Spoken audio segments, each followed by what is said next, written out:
Friends, मुझे किसी ने कहा था कि जब भी किसी सवाल का जवाब अगर कहीं ना मिले तो जा करके गीता पढ़ना, कहीं ना कहीं उस सवाल का जवाब गीता में जरूर छिपा होगा।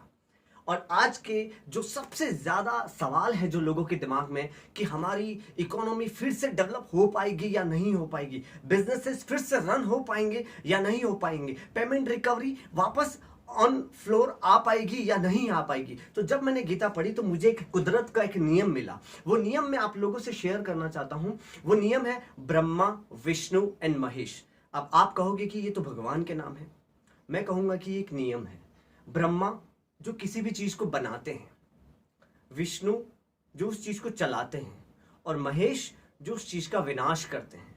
अगर आप वेस्टर्न कल्चर में भी देखोगे तो उन्होंने गॉड का नाम दिया। जी मीन्स जनरेट, किसी भी चीज को बनाना जो ब्रह्मा जी करते हैं।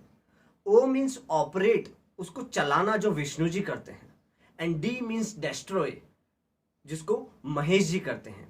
आज जो ये मैंने शर्ट पहना है वो कभी बना था, अभी ऑपरेट हो रहा है, चल रहा है, और कभी ना कभी इस शर्ट का विनाश होना है।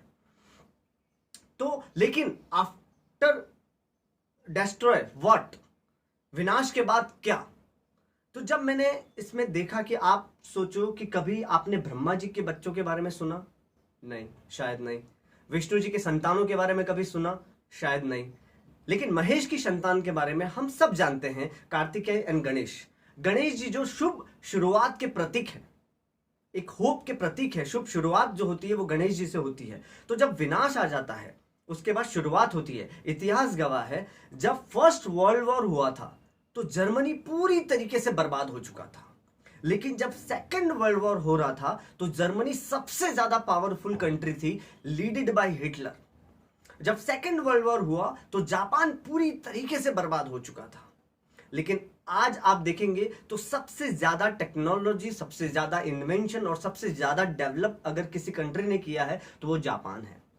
आप इंडिया में देखेंगे तो आपको अगर शायद ध्यान हो कि गुजरात में सूरत नाम का एक शहर है जहां पे, जिसको सबसे ज्यादा अनहाइजीनिक सिटी के नाम से जाना जाता था। एक समय में वहां पे प्लेग बीमारी फैल गई थी, सबसे ज्यादा अनहाइजीनिक सिटी के नाम से जानी जाती थी।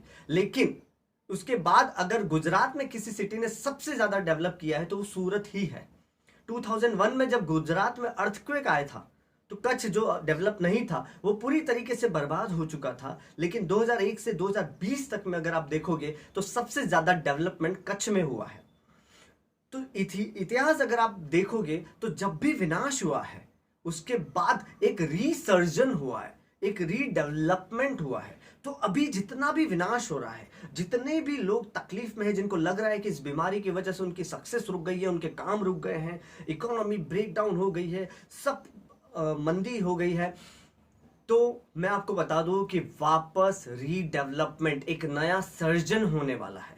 उसके लिए आपको अपने आप को प्रिपेयर करना है, क्योंकि ये जो शांति है ये तूफान से पहले की शांति है। इसके बाद डेवलपमेंट का तूफान आने वाला है। उसके लिए आपको सिर्फ दो चीजों पे फोकस करना है। एक है पॉजिटिविटी, मतलब आपको पॉजिटिविटी पे ही फोकस करना है, आपको अपॉर्चुनिटी पे फोकस करना है। अगर आपका ध्यान, जब आप कुछ चीज खरीदने का सोचते हैं, अगर आपने सोचा कि आपको ऑडी कार खरीदनी है तो आपको हर जगह बाहर ऑडी कार दिखेगी, क्योंकि आपका फोकस उस कार के ऊपर है।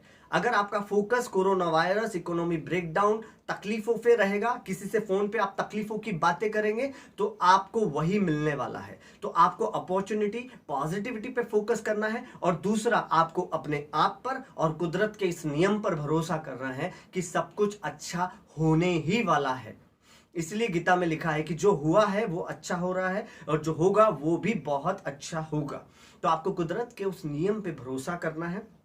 उसके बाद अपने आप को इसके लिए तैयार करना है, नई चीजें सीखनी है, लर्निंग पे ध्यान देना है। फिर देखो जब डेवलपमेंट का तूफान आएगा तो ये जितना बर्बाद हो रहा है, जितनी तकलीफें हो रही हैं, उससे 10 गुना ज्यादा हम सब लोग तरक्की करने वाले हैं। अगर आप इस चीज को बिलीव करते हैं और नहीं करते तो आज से बिलीव करना शुरू कीजिए। फिर देखो उस डेवलपमेंट के तूफान में हम सब लोग कैसे डेवलप करते हैं। Thank you so much.